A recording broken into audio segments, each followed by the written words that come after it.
Okay, so in our last lab, we made a very, very basic virus that just basically shut down the computer. In this lab, we're going to use Metasploit to make something a little bit more sophisticated. So I'm going to need my Windows 7 machine and my Kali Linux machine. So on my Windows 7 machine, I'm just going to click on my last restore point, make sure that this is back to genuine, and make sure that it's back to being good. Whoops, actually let's close out of that. Don't power it on yet. I need to go to settings, make sure that this thing is powered off right here. Settings, network, and we need to change this to a host only adapter. And then I'm going to click on advanced and just change this. Sometimes that helps make things go a little bit smoother. Click OK, and I'm going to go ahead and boot up my Windows 7 machine.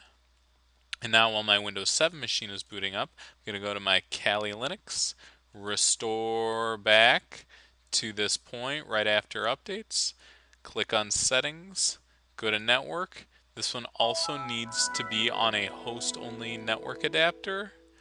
Spin that, click OK, and double click on Kali Linux. Now before we do anything, I need to make sure that both of these get a valid IP address. So on my Windows 7 machine, I'm going to open up the command prompt by typing in cmd, and I'll type in ipconfig, and you notice I get a 192.168 address. Perfect. Okay, if you get a weird 169 address here, let me give you some advice. If you go down here to our Network and Sharing Center, and we go to our Change Adapter Settings, and we go to Properties, if we uncheck this TCP/IPv4 and click OK, it basically erases everything. You'll notice in my status, like, I have nothing in there. And then if you right click on this and go to Properties and re-enable that TCP/IPv4, it should completely refresh this network, and you should get a brand new IP address. So I did get a brand new IP address. My new IP address is 192.168.56.105. Perfect. All right. And let's also check out our Kali Linux. Remember, the username for everyone is root. That's the administrator account on a Linux machine. And then we have to type in our password for this. Now, the command to be able to view your IP address in Linux is a little bit different than Windows. We still want to open up the terminal. Okay, the terminal is just kind of like the Linux command prompt. So we have the command prompt in Windows, we have the terminal in Linux. In here, it's ifconfig. Okay, so we type in ifconfig, and then I'm going to go ahead and hit enter, and our init address right here, this is our IP address. So what we're checking for right here is we just really want to make sure that these first two start with 192.168. So 192.168, that's good, and I know that this one's 192.168. So perfect. Okay, so the next part of this lab, I'm actually going to pull up. I'll put a link to this, but I kind of need this to just be able to help me remember a few of the commands. The first thing that we're going to use is this MSF Venom. And if we type in TAC-H, this will tell us all of the help commands for this program. But what this program is going to do is it's actually going to make our malicious executable. So we're going to use this, we're going to it's kind of script kiddie-ish, but we're going to type in this command right here to be able to make our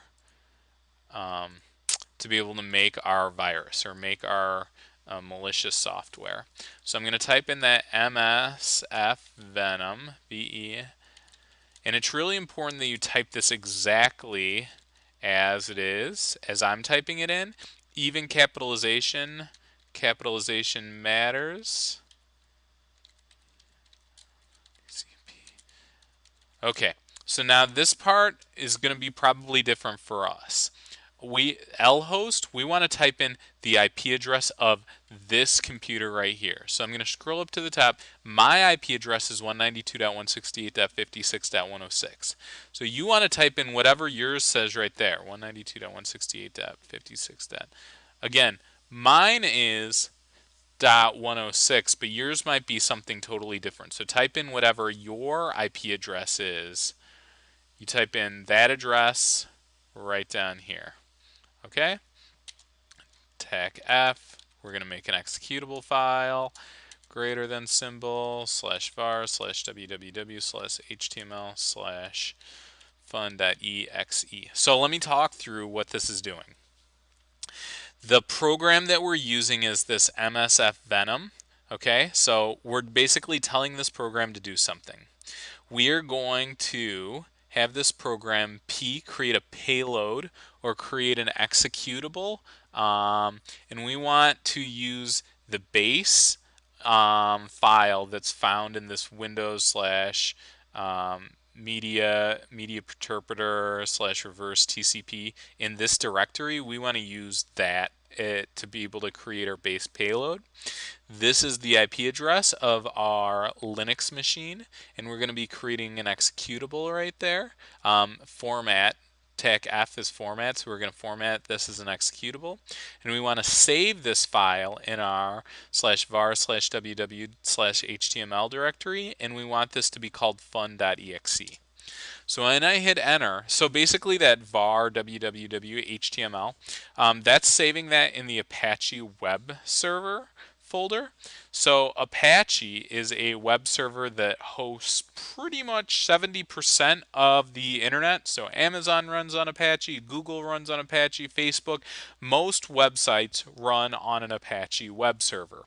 And an Apache web server comes installed by default on Kali Linux. So we're basically saving this to our web server, and then all we have to do now is we're going to get our web server up and running by running that command. So I just type in service Apache 2, which is our web server, and we want to go ahead and start that. And nothing should happen. Okay, so now that we've done that, we need to go into our into that console. So we're going to go into the MSF console. Okay, so we've created this payload, or we've created this malicious software. Now that we've done that, we need to kind of get this all set up and ready to, I don't know, attack another computer is kind of the wrong word. But we need to get this all set up, ready to go. So it'll take a second to start. Okay, the Metasploit might look a little bit different once you get that loaded. If we type in help right here, we'll be able to basically see a list of commands. Most of these commands have to do with basically connecting to our target. But our target has to run that executable first before we're able to connect to it. So to be able to get this all set up, we're going to type in this use multi-handler. Okay. When I type that in, if I type it in correctly, we should be able to get to this exploit menu, and we're going to go ahead and set up our payload. Again, make sure you type this in exactly as I type it in.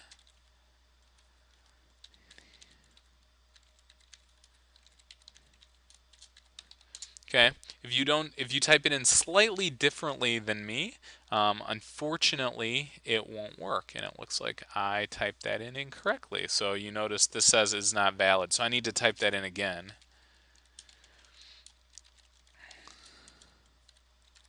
Windows slash.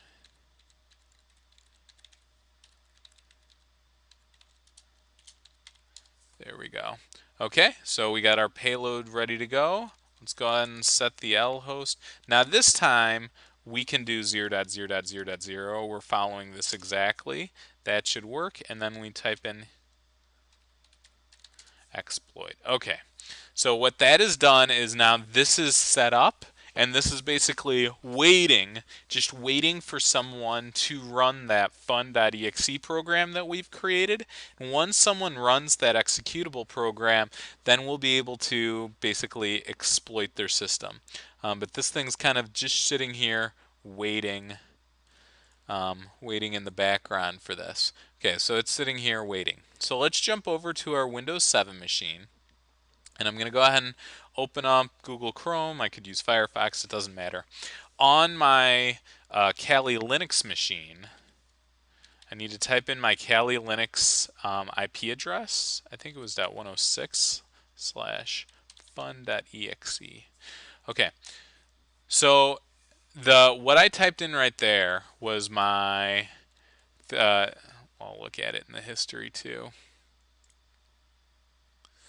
So I just typed in the IP address basically of my Kali Linux machine. Yours might be different than mine, probably will be actually.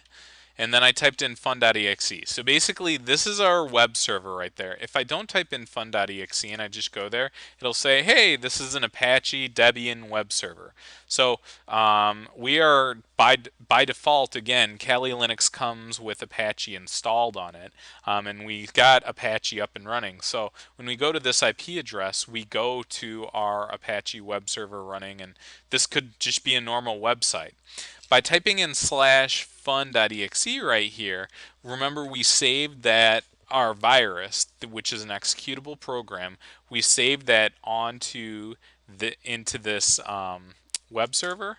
So when I hit enter, it downloads that virus. Now I haven't run that yet. I kind of want to show you what happens when I run that. So I'm going to click on this. Now watch what happens over here on my Kali Linux machine. I click on fun.exe and I hit run, and on my Windows 7 machine, kind of like nothing happened. Okay, whatever. I can close out of that. I don't really know what happened. It looks like I can still browse and everything.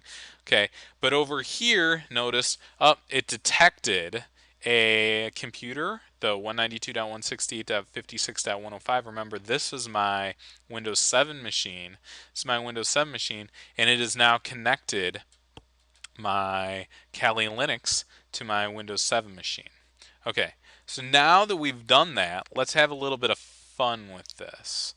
So I'm going to go ahead and scroll down here. The first thing that we want to do is, you'll notice if I go to my Windows 7 machine and I go to Import, Keyboard, Control, Delete, and then I open up the Task Manager and I look at Processes, we'll see this fun.exe program working right there. Okay, so if I wanted to, I could just end the process and kill the virus, and then that would be that. So, and we can also kind of see that on here. If I type in PS will show me a list of all of the programs that are running on my Windows 7 machine. You notice we got our fun.exe program running right there too.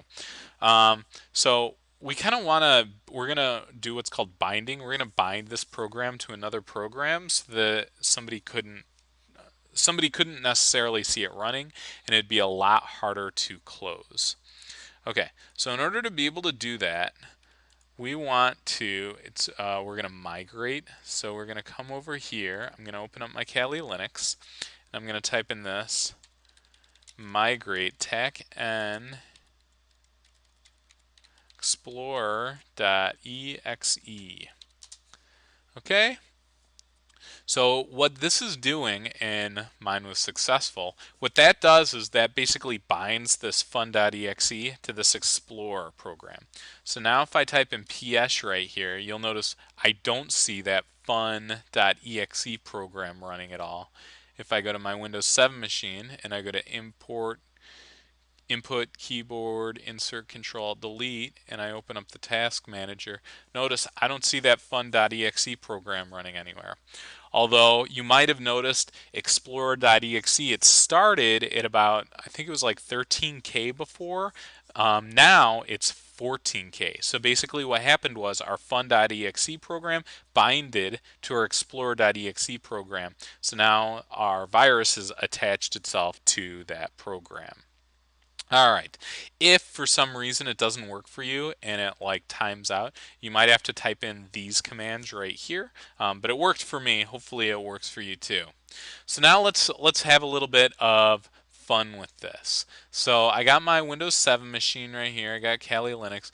On my Windows 7 machine, I'm going to go ahead and open up Paint, and we'll just draw something fun. Okay, so let's take a screenshot of my Windows 7 machine using Kali Linux. All I have to type in is type in screenshot, and the screenshot was saved to my root folder. So I'm going to minimize this. Don't close it, just minimize this. So I'm going to click on minimize. I'm going to click on files right here. And you'll notice right there, here is a screenshot of exactly whatever is going on here. Again, let's do another screenshot. Maybe if this one like opened up Wireshark,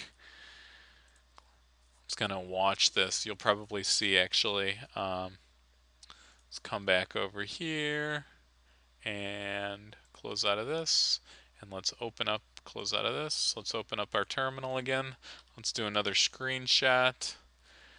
Notice as soon as I took that screenshot, look at all of the different packets that got sent from my source address to from basically my Windows 7 machine to my server. So it's just sitting here dark until I execute something. But again, let's take a look at what that looked like. I'm going to close out of that, open up files, and I'll see I have that screenshot right there. Okay, let's do something else here. So I'm going to close out of this. What about stop and save, cancel, close out of this without saving. So what if let me close out of this, open my terminal back up. Let's open up, let's do like a key scan. So I'm going to type in right here key underscore scan space start. I think that's it. No, that's not it. Oh, key scan underscore start. That's what I want to type in. Key scan underscore start. Okay, so now this is go ahead and it's basically sniffing anything that I type in. So I'm going to go ahead and open up Notepad here. This is a super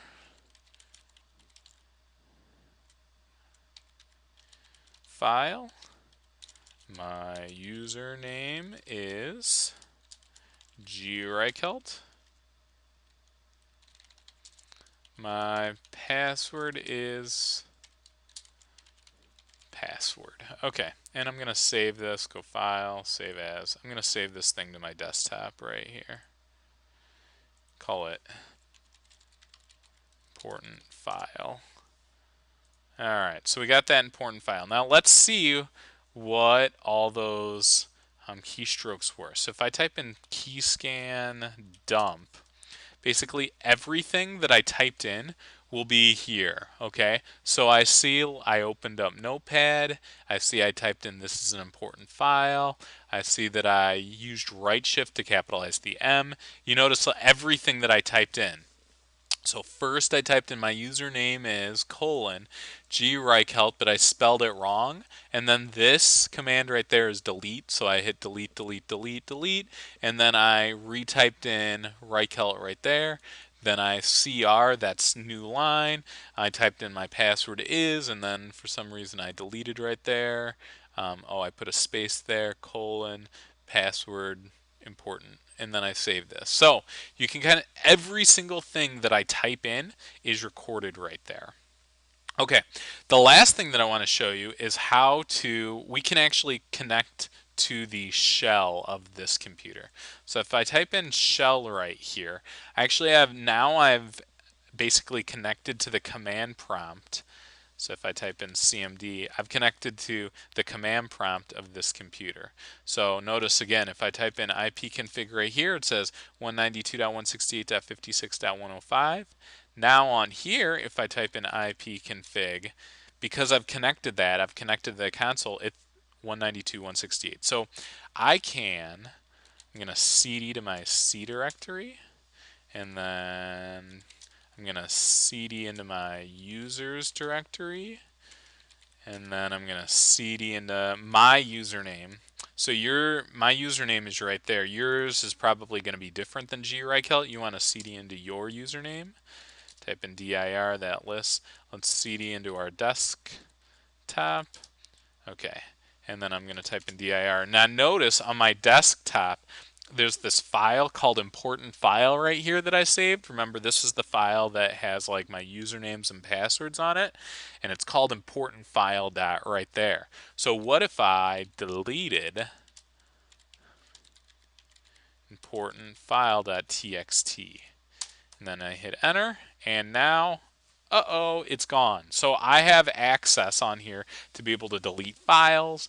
I can basically do whatever I want. Now, the only reason this is working on my Windows 7 machine is because my Windows 7 machine does not have a antivirus software installed on it. If this had any basic antivirus software installed on it, it would not work.